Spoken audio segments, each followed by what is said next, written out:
What is up, guys? In today's video, we're going to be going over 25 quick tips that can help you play better and win more in Fortnite Season 3. Obviously, you may have heard of some of these things if you've been playing for a really long time, but I know many of you just started playing Fortnite recently, and even if you are aware of some of these tips, just being reminded of them can actually have an impact on your game because you'll keep them more in the front of your mind when you're playing. If you guys do find this video helpful or informative, remember to give it a like, subscribe if you would like to see more, and comment down below one quick tip that you can think of to help other players or something that didn't necessarily stick out to you early on when you were playing.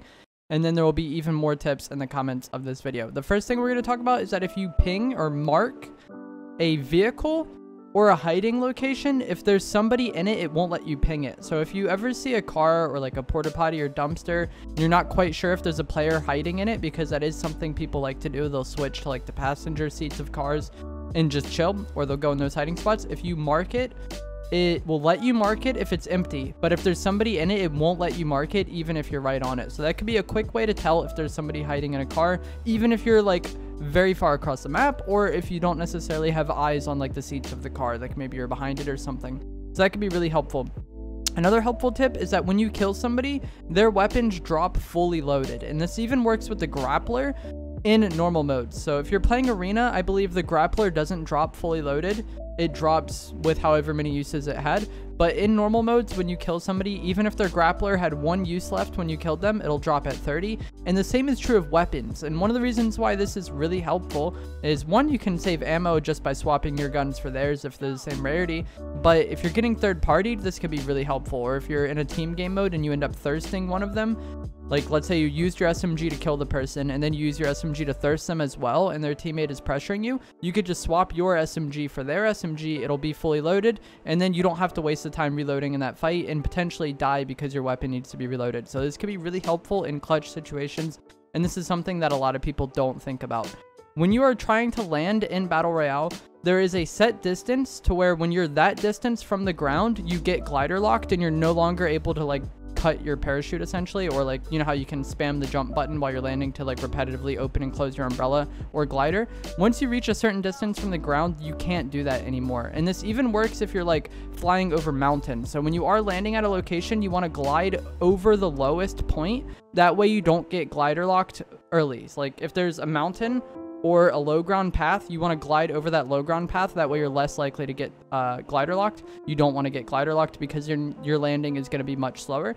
Also, if there's an area where there's water, for whatever reason, the point at which you can get glider locked while gliding over water is lower. So if you're landing at a location that has water around it, you want to dive down over the water. That way you can get lower without getting glider locked and hopefully hit the ground before your opponents.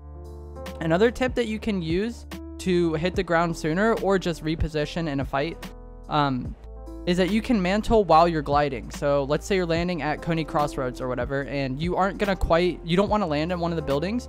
You can mantle on the roof while you're gliding to hit and then jump off to hit the ground slower or faster essentially. So anywhere where you can mantle, you can do so while gliding as well, and this can help you hit the ground sooner if there's any ledges or rooftops or whatever around your buildings or where you're landing. You just hold the jump button while you're gliding and it'll allow you to mantle. And this is really helpful, I've found, for getting on the tower that's around the lake area. So there's so many launch pads in that area, and if you want to get on top of that tower in the middle of a fight, you can just hit the pad and then glide over to it and mantle the tower, and it works out really well. The combat AR has a decent amount of recoil, but I've found that you can just tap fire the combat AR really fast, as fast as you can spam hit the trigger. Do that, and the combat AR will have pretty much the same fire rate. It might be a little bit slower, but it'll have none of the recoil. For whatever reason, even if you're tap firing it extremely fast, the combat AR has basically no recoil if you're tap firing it. So tap fire the combat AR at those longer ranges if you're having a hard time dealing with the recoil, and it has essentially none. When you're using an animal to ride around the map, which is really effective in zero build, they can eat meat or fish to regen HP and stamina, but the boars can also eat vegetables and ice cream cones.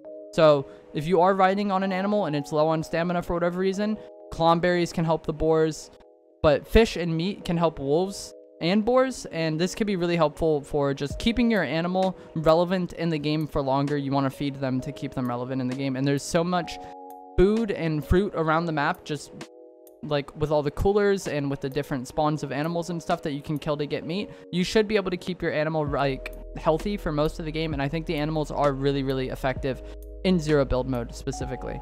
Right shoulder peaks are much preferred over left shoulder peaks. For whatever reason, the Fortnite camera is off center. So if you're ever behind a piece of cover, you want to peek from your right shoulder rather than peeking from your left shoulder. And this works with pretty much every weapon, whether it's shotguns, whether it's like a mid-range fight with AUGs or assault rifles, or even like the sniper rifle. Whenever you're peeking on somebody, you want to peek from the right side. And this is something that I feel like some zero build players struggle with. Most people who have been playing build mode for a while really know this, because it's like a key to playing well in like build fights or edit situations.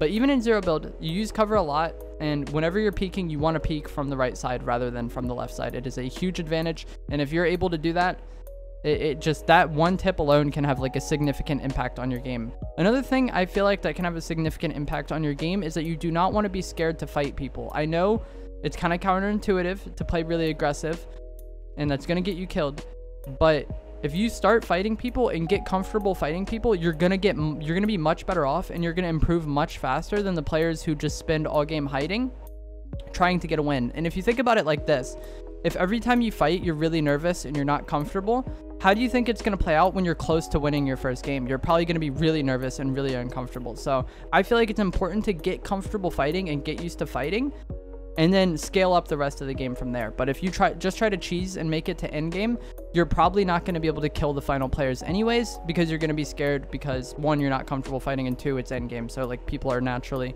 kind of on edge or nervous. So I would recommend getting good at fighting, and then the rest will kind of take care of itself. Don't be super scared, and it makes the game more fun too. I feel like who has fun hiding all game and just trying their absolute hardest to avoid playing Fortnite while they're playing Fortnite?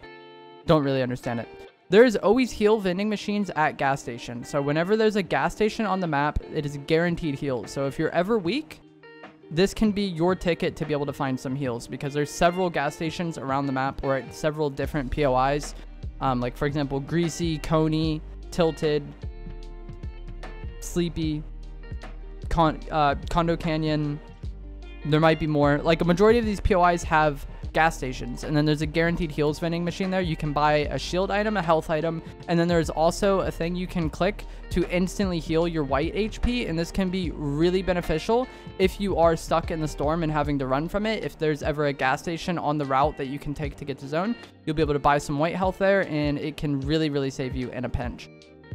Splashing with chug splashes or using a shield keg on your reality tree can make your saplings grow back faster. So if you're ever in a situation where you really need loot for whatever reason, you can use a chug splash on them or use a shield keg on them. And this also puts out fires in buildings. This is something that I thought was really obvious, but I've done this several times on stream and it caught people off guard. The shield keg and the chug splashes put out fires. So if you're in a situation where your house is on fire and you need to heal anyways, this can be like a nice little benefit. Or I notice this most frequently off spawn. A lot of people get the firework gun and then just shoot it at you. And if you happen to get a shield keg off spawn, like you want to use it anyways for the HP, but it's also there to put out the fire. So it's really nice, I think. If you're ever in a car that gets destroyed and then the entire area around you is on fire, pop a chug splash real quick and then you're going to be good to go. Speaking of the firework gun, it can mark enemy locations if it explodes in the air. If you shoot it right at somebody or on the ground, it doesn't mark anybody. But if it blows up in the sky, it'll mark any player in a radius around it, even if they're in a bush. They'll have a little diamond above their head. NPCs and wildlife will have triangles. Players will have diamonds. So if you see a diamond, it's a real player. And this works through bushes, like I said. This is a huge advantage in every fight. It's essentially wall hacks. And one of the most overpowered things about it is that the player who's marked gets no indication that they've been marked. So you know exactly where they are, and they don't even know necessarily that you know exactly where they are. So the firework gun is a huge, huge benefit. If you're playing something like squads or trios, I think having somebody in your team just carry this routinely can be a huge difference maker in a fight. But even if you don't want to carry it, if you happen upon one, like let's say just from looting or whatever, you kill somebody who had it, you could shoot it off in the air a few times in like different directions and really scout out the area around you, even if you don't want to carry it. So it's really helpful in either situation. Another thing that I know a lot of people were unaware of, and this is mainly a zero build thing, it works for both game modes, but I feel like zero build players aren't as aware of it, is that pickaxing beds or couches in POIs gives you gold every single time they break. And the reason why this would be somewhat unknown to zero build players is that they don't don't need to farm as much, whereas normal players are farming anyways, so you just do this naturally, or people playing the normal modes. But in zero build, there's no reason to do that. But if you want to get more gold, pickaxing the couches and beds can be beneficial. If you're already max gold, this isn't going to be a large impact. But if you play a lot of arena where gold resets every game, this can have a huge impact on your game. And when the new season restarts, gold restarts. So get in the habit of getting those couches and beds for the gold, and you will be able to do more with gold in the future. Crash pads can actually break portaforts or exploit into builds. When you're holding the crash pad and there's builds around it, you'll see like the areas it intersects with the builds, and where it intersects with the builds, it just breaks them. So there's this clip I have here of me walking up to a portafort. I go to the bottom of it, and you could just throw a crash pad and completely break the portafort. It's pretty insane. And if you happen to sneak up to a portafort and have crash pads and they don't know you're there, you can just do this. But it also works in buildings. So if you ever have crash pads and you know where somebody is camping in a building, throw the crash pad at the wall, it'll break the structures, and then you can get the easy kill on the person. That's something that not a lot of newer players know about crash pads. This was used a lot in the past to exploit into builds, but there's a lot of people who came in for zero builds and this is their first time seeing the item. So that trick works even in zero build if someone's hiding in a building or using a portafort. It likely breaks bushes too, but I'm not 100% sure on that. I wouldn't be surprised if it breaks bushes. Another great way to beat portaforts is to shockwave yourself straight up and then boogie bomb the players in the portafort before you hit the ground. So you end up landing on them and they can't fight back. You're going to get an easy kill that way, and there's just not really much they can do about it. If you have shockwaves but no boogie bombs, you can shockwave yourself up and then throw a shockwave at them to knock them out of the portafort, and then you have their portafort. They just got displaced and you'll probably have a really easy kill on them. So shockwaves and boogie bombs are really big, and they make anybody camping in a portafort pretty much a free kill in zero build. Standing in a bush for 10 seconds makes it to where it won't make noise once you start moving. I don't know why this is a thing, but if you go into a bush and then stand still for 10 seconds or more, when you do start moving, it won't make the bush noise. I have no idea why this is a thing. I learned this from watching one of my friends in the Zero Build Twitch Rivals tournament. It's pretty crazy, but yep, use that if you like sitting in bushes, or if you're just in a situation where sitting in a bush would be beneficial to you. Like, obviously, in game, sometimes you got to do what you got to do. Zones are really scuffed. It is what it is. A lot of people don't understand bloom, and when you're using bloom-based weapons like the Stinger SMG, shotguns even, or like the Ranger AR, Hammer AR, you just want to maximize how much of your crosshair is occupied by the opponent. So I see some people like hard going for headshots with these bloom-based weapons or even shotguns, and half of their crosshair isn't even on the person, and then they don't understand why they're not hitting the shot. With bloom, your bullet has a chance to go anywhere within the reticle. The dot is only really relevant when you have first shot accuracy, and then the dash is closed to the dot. But once the dashes expand, the bullet can go anywhere within there. So you just want to fill your entire crosshair with the opponent. If the top half of your crosshair isn't on the opponent at all, you only have a 50% chance to hit those shots. And shotguns are the same way. You want to go for headshots, but you want to maximize how much of the crosshair that isn't on their head is still on the person. So you'd be better off with like the top half of your crosshair being on the head and the bottom half of your crosshair being on like their upper torso, than the bottom half of your crosshair being on their head and the top half of your crosshair just not being on them at all, if that makes any sense. With bloom-based weapons, you just want as much of your crosshair occupied by the opponent, and that will give you the best odds to hit your shots. The Star Wars chests are really beneficial. This is something that I probably ignored for way too long, but the Star Wars chests have a very small loot pool. You can get the E11 blaster, you can get medkits, you can get Riftigos, you can get shockwaves, and you can get chug splashes. So you have very, very good odds of getting chug splashes and shockwaves, which are two of the more important items. And Riftigos are incredibly important in competitive zero build or just zero build team modes in general, because you can move the entire team with one item. So if you land at an area near a Star Wars location, it's often going to be worthwhile rotating to there, especially with the summer update adding so many items to the coolers, which kind of makes it harder to get chug splashes. Visual audio is a setting in the audio settings that makes it to where you get visual indicators on your screen of any audio source. So whether it's player footsteps, players like opening doors, loot itself like chests, or players shooting. But this is really good for knowing where people are at all times. I personally don't use it because I find it overwhelming, and I'm pretty good at using sound to my advantage as it is because I have a good headset and I've been playing shooters where sound is a thing for a really long time. But if you're someone who has like a hard time understanding where people are a lot of times, visual audio might be a good thing for you to use, and it can be like a huge increase to your awareness.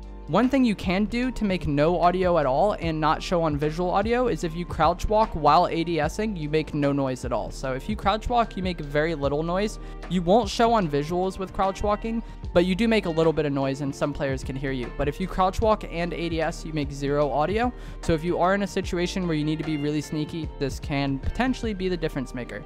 The trees and rocks that can fall and hit and roll towards other players always fall towards the nearest player. If there's a player within their range, it'll fall towards them, regardless if gravity makes sense at it at all. Like, you could be shooting a tree head on and there could be a player camping in a bush right next to it, and even though you're shooting it head on, it'll fall towards you to hit that player.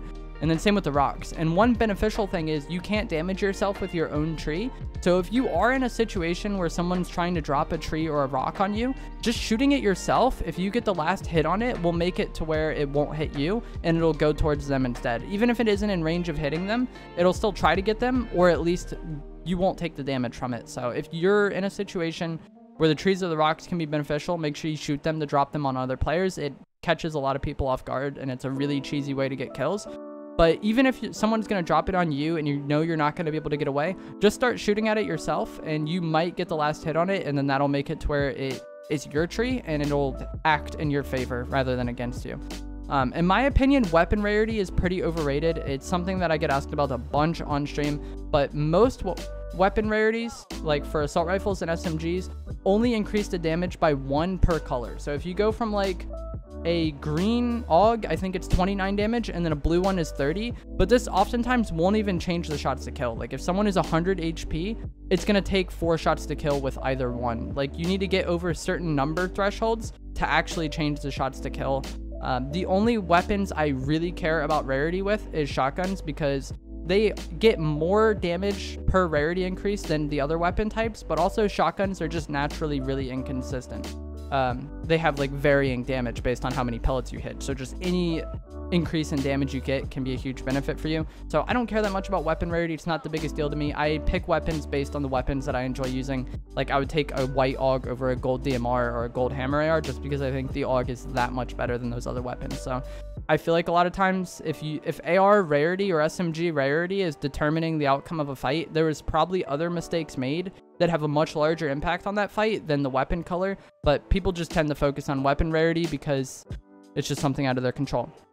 Swapping seats in cars can be really beneficial. So if you're driving a car at somebody and they're shooting at you, and then you swap to the passenger seat and start shooting them, oftentimes you're going to be able to catch them off guard and get a lot of easy shots on them, especially because they're already hard focused on the driver's seat. You know, they're already ADSing over there. It's not a hard shift for them to like move their crosshair, but it is enough to like catch them off guard. And once they start getting hit themselves, a lot of times they're just going to run from you and not know what to do, or they're going to react to getting shot. So swapping seats in a car can be a huge benefit, and it can be a somewhat cheesy way to get kills. There's currently a bug in the game with these mirrors that were added around the map, that they're in like any bathroom on the map pretty much. You can just go in there and see a mirror. This is what's making the loot teleport away from chests when you open it. So if you've ever been in a situation where you open a chest and then the loot just doesn't spawn or it ends up outside, it's because of these mirrors. But one crazy thing about these mirrors is if you play on controller, the area around the mirrors remove aim assist. So if you're a controller player, you just want to avoid fighting at any bathroom in the game. So Tilted Towers, Bugle are pretty much no aim assist land, but there's also several other mirrors across the map that will remove your aim assist. So if you found aim assist to be really inconsistent or really buggy recently, that could be a reason why. 0 point fish was added as a part of the No Sweat Summer update, and what this allows you to do is dash forward by hitting your jump button multiple times, or you can dash in any direction, just whatever direction you're moving. If you hit the jump button twice, it'll make you dash in that direction. So this can be helpful for just getting around the map faster, but it can also be helpful for in fights because you could basically teleport around the opponent's screen, and it's really confusing. It's a really situational item, but that's what it does. And even if you don't want to use it in a fight, it helps you get around the map faster. So if you open a cooler, you might as well take it and like eat it right away, even if you don't want to carry it. The final tip we're going to talk about in this video is something that if you've been playing Fortnite for many years, you probably know, but a lot of newer players won't know, is that you can boogie bomb people out of cars and battle buses or animals. Any vehicle they're in, if you hit it with a boogie bomb, they get knocked out of it, they're dancing, and they're a free kill at that point, and it catches a lot of people off guard because a lot of people with vehicles will try to run you over, and if you have boogie bombs, they're toast. But that is going to be it for today's video. I hope you guys found it helpful and informative, and I hope you learned something useful. If you did, remember to give a like, subscribe if you'd like to see more, and comment down below one tip that you think could help other players that wasn't in this video, and I will see you guys in the next video. Thanks for watching.